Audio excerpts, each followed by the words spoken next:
2시간 전에 마감한 트레이더가 생생하게 전하는 글로벌 마켓 리뷰 델타1입니다. 밤 사이에 잠을 못 주무신 분들이 많을 것 같은데요. 우리 시장은 반등을 좀 주는가 싶었는데 오후장에 다 밀려버렸죠. 과연 나스닥이 121선에서 반등을 할 수 있을지에 대해 기대감이 컸는데요. 간신히 강보한 마감했지만 2% 부족한 채 끝났어요. 121선은 역사가 증명하는 매수 자리야 하면서 바이 더 딥 하신 분들은 종가에는 이익이 났을 망정 편안한 마음을 두기는 약간 부담스럽습니다. 무엇이 문제인지, 그리고 시장 대응은 어떻게 해야 하는지, 한국 시장은 왜 이렇게 못 올라가는지 등을 이야기해 보겠습니다. 먼저 아시아 세션 갑니다.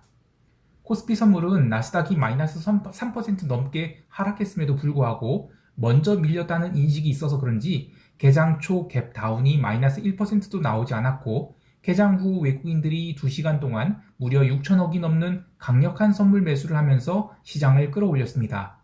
그러나 오늘의 반등은 2%, 아니 한 20%쯤 부족한 반등이었는데요. 외국인이 현 선물 동반 매수를 하면서 시장이 반등하는 동안 선물 미결은 개장 초에는 얼마 줄어들지도 않았고, 반등 또한 390선을 간신히 터치하고 나서는 더 이상 오르지 못했습니다.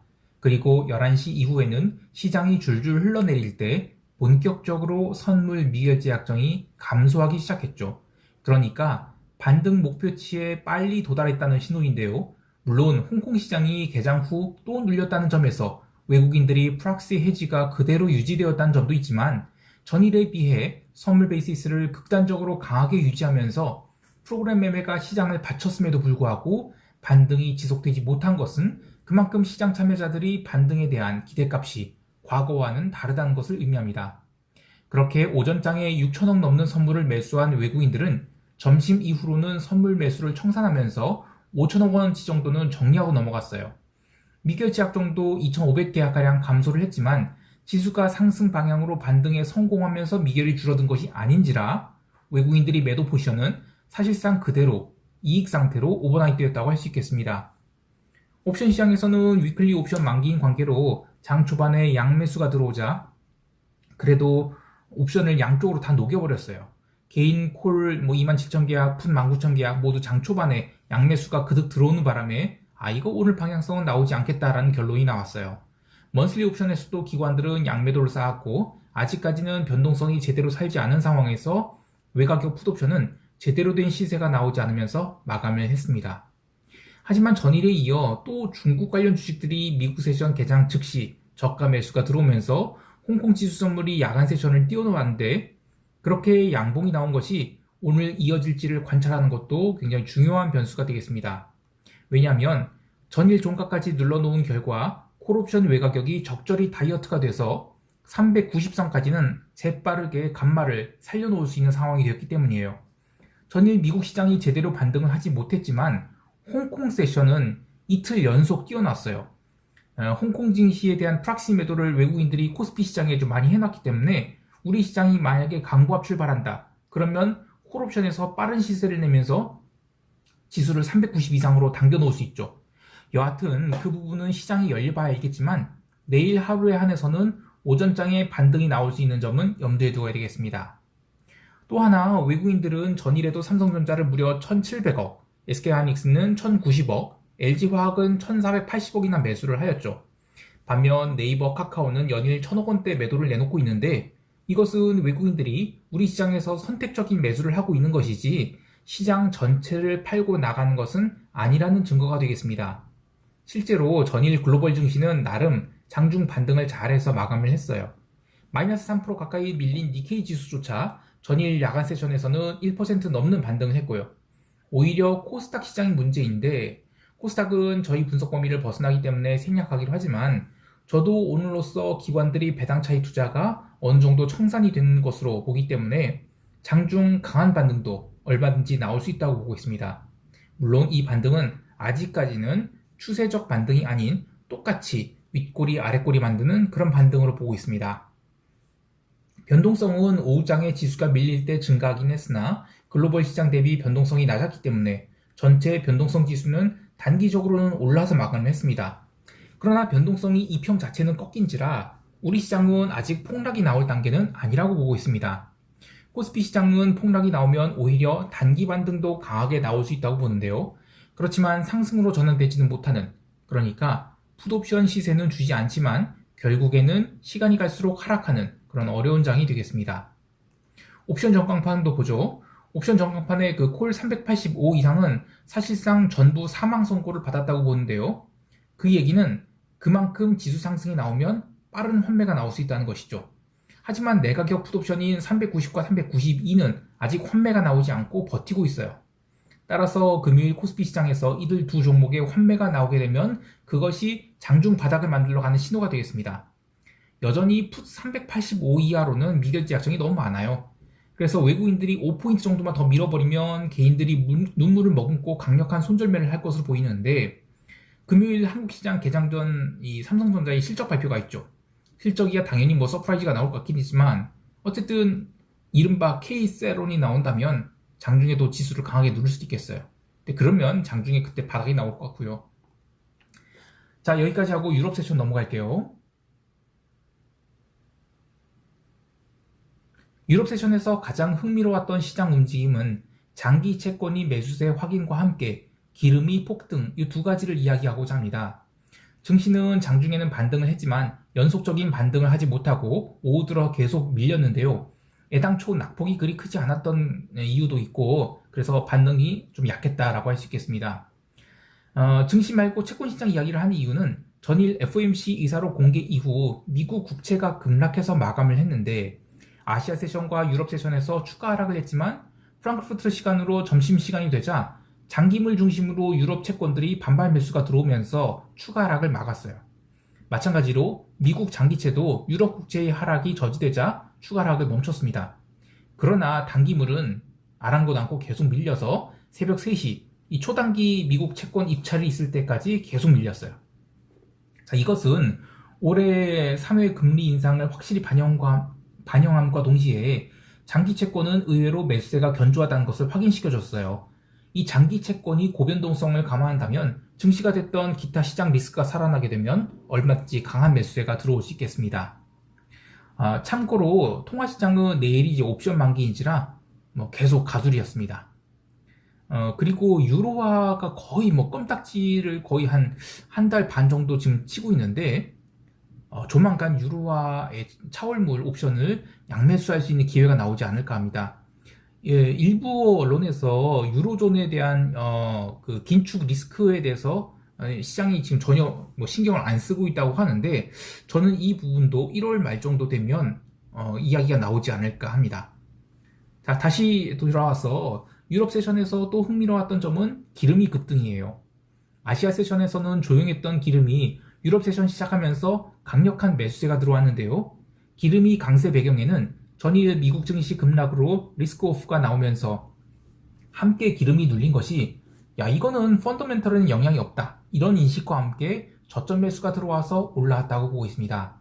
물론 뉴스 플로우는 두 가지가 있는데 첫 번째는 카자흐스탄이 시위에 러시아군이 개입을 했다는 이야기가 나오면서 이거 원유 생산을 차질 우려가 있지 않나, 이런 것 때문에 올랐고, 또 두 번째 이유는 미국이 원유 생산 업체인 마라톤 오일이 앞으로는 원유 숏 해지를 하지 않겠다라는 선언을 했죠. 그러면 이거는 유가의 업사이드가 크게 열려있으니까 투기꾼들이 이거 올라가야겠네 하고 달려들어서 그런 것이다 라고 보고 있습니다. 근데 이 부분을 되게 중요하게 보는 게 원유 생산 업체들은 늘 생산량 대비 일부를 또는 전부는 아니고 일부를 원유 시장에서 숏 포지션을 취해서 해지를 해요. 근데 2021년 코로나가 처음 터졌을 때 유가가 급락을 했을 때 이 숏 해지로 이익을 낸 경험들이 많습니다. 그런데 이제 문제는 그 뒤로 유가가 꾸준히 반등을 했죠. 그러자 이 숏 해지로 터지는 금액이 워낙 많은 거예요. 그런데 이제는 인플레이션도 기대되죠. 더 이상 오일 숏으로 해지를 않겠다, 이런 선언을 하면서 유가가 추가 상승하면 이익을 다 누리겠다고 하는 것인데, 원유 선물 시장에는 원유 생산 업체들이 해지성 매도 물량이 상당히 매도 공급을 해줍니다. 그런데 얘네들이 해지를 안 한다? 물론 이제 전부가 그런 건 아니지만 어쨌든 원유 선물 시장의 중요한 매도 주체가 사라지게 되는 거예요. 그러면 유가의 상방이 크게 열린다고 할 수 있겠죠. 자, 물론 모든 업체가 해지를 안 하는 건 아니지만 생산자가 그만큼 유가 상승을 바라보고 있다는 점에서는 마라톤 오일이 그 원유 선물 매도 해지를 중단하겠다. 이거는 굉장히 의미 있는 결정이라고 할 수 있겠습니다. 커머디티 더 보면 어제 구리와 골드 등이 추가 하락을 했는데 오지달러도 급락하면서 기름 빼고는 상품 시장 전체가 다 좋지 않았어요. 이따가 또 이야기하겠지만 이번 의사록 공개 이후 금리 인상 최소 3회가 기정사실화되면서 상품 시장이 무지성 상승에 좀 제동을 걸린 게 아닌가 싶습니다. 그리고 거기에 점점 확산되는 중국이 코로나에 대한 그런 우려도 포함되었다라고 보고요. 자, 여기까지 하고 미국 세션 넘어갈게요.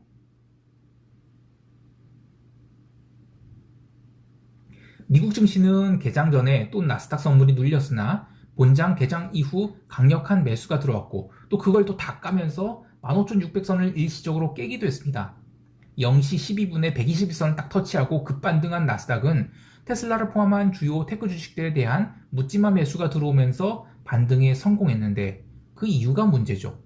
새벽 1시 15분에 고점 15,895.75포인트를 찍고 나서 하루 종일 고가에서 지그재그로 움직이면서 방향성을 찾기 어려운 그런 흐름을 보였어요. 하루 종일 주가를 사력을 다해서 바치는 모습이었는데 반면 다우지수는 생각보다 계속 눌려서 시크리컬이 매도가 나온 줄 알았더니 이 IBM과 유나이티드 헬스라는 개별 종목이 밀리면서 하락을 했어요. 개장 전 죄송합니다. 개장 전 발표된 신규 실업수당 청건수는 20만 7천 건으로 증가했고 또 연속 실업수당 청건수도 115만 4천 건으로 증가했어요. 근데 시장은 신경 쓰지 않았습니다. 근데 이 부분이 좀 의외인 게 연준이 두 가지 목표인 고용과 물가 이 두 마리를 다 잡은 줄 알았더니 고용에서 조금씩 흠집이 나는 거 아닌가라는 우려가 살살 나오고 있거든요. 그래도 금리 인상 기조는 바뀔 게 없다. 그래서 주가지수나 채권시장에는 전혀 영향을 미치지 못한 거예요. 유럽 세션에서 이야기했듯이 미국 단기채권은 계속 밀렸고 그에 비해서 장기채권은 하락을 멈추었습니다. 본장 개장 후에 발표된 ISM 서비스업 지표도 마찬가지로 시장에 영향을 미치지 못했어요. 서비스업 지수는 62포인트로 컨센서스보다 크게 못 미치는 등 생각보다 많이 나쁘게 나왔는데도 채권시장이나 주식시장 모두 반응을 하지 않았습니다. 따라서 어제 시장의 핵심 포인트는 과연 나스닥이 이 120선에 바이 더 딥을 했을 때 지수가 반등할 수 있는가를 테스트한 자리였다라고 할 수 있겠습니다. 오전장에 처음 눌림을 주었을 때 외바닥으로 반등한 뒤 하루 종일 고가권에서 지수 방어에 성공을 했는데 그런 면에서는 성공적인 방어라고 할 수 있겠지만 진짜 바닥을 친 것이라면 바닥에서 최소 1.5% 이상이 강력한 종가 고가 양봉으로 마감을 해야 하지만 장중 반등도 1%도 채 가지 못한 채 고가 놀이를 했을 뿐더러 장마감 1시간 남겨놓고는 힘이 빠지면서 밀려버렸죠. 게다가 장마감 무렵에 그 게임스탑 주식이 오르기 시작하면서 시간 외에서는 무려 18%나 상승을 해요. 이것은 레딧 커뮤니티에서 매수 이야기가 나오면서 오른 것이라 펀더멘털과는 전혀 관계없는 일이라고 할 수 있겠습니다. 그놈들 다 주가 조작으로 쳐넣어야 된단 말이죠. 개별 종목 보면 이 로빈후드가 드디어 14.8불을 찍고 반등을 했어요. 14불대를 보는 것은 참 놀라운 일인데 이게 12불대까지 내려가면 저는 아주 강력하게 매수할 생각입니다. 종가는 15불대로 올라가긴 했지만 이 나스닥 지수가 결국 15,500포인트를 한 번은 깰 거라고 봐요. 이런 일이 있게 되면 어쩔 수 없이 주요 증권주들이 급락을 보일 것이라 생각을 해요. 기회가 언제 올지 모르겠지만 로빈후드를 12불대라면 저는 매수할 만한 가치가 있다고 봐요. 그래서 뭐 여기저기에 기록해놓고 로빈후드 12불 매수 이것은 기다리고 있겠습니다. 그리고 어제도 미국 세션 시작하자마자 중국 주식들이 급등을 했어요. 알리바바가 4.5% 상승한 등 이른바 차이나 드래곤 주식들이 연속적으로 급등하면서 또 홍콩 지수 선물이 급등했는데요. 중국 주식이 미국 세션에서 연속적으로 급등을 하는 것은 이 조만간 홍콩 시장도 반등을 찍고 올라가지 않겠는가 이런 생각을 하게 합니다. S&P 변동성 지수는 하루 종일 19포인트대에서 움직였는데 변동성 선물은 20포인트대에서 움직이면서 어제에 이어서 오늘도 변동성 지수와 변동성 선물이 괴리가 크게 좁혀진 채 하루를 보냈습니다. 하지만 실질 변동성은 14포인트에 불과해 시장이 점진적 하락은 있어도 폭락은 쉽지 않다는, 그러니까 섹터별로 엇갈림이 있는 것이지 전체 시장이 아직 망가지는 상황은 아님을 알 수 있습니다. 나스닥 변동성인 VIX 지수 또한, VXN 지수 또한 이 121선 터치를 하였을 때 잠시 27포인트를 넘기기도 했으나 장중 반등에 성공하면서 25.81포인트로 마감을 했어요. 근데 나스닥도 마찬가지예요. 이 121선에서 며칠 더 개교해야지 급락이 나온 것이지 바로 급락이 나오기에는 시간상 좀 빠르다는 것을 보여줬습니다. 여기까지 하고 시장 총평하면서 대응 전략 이야기할게요.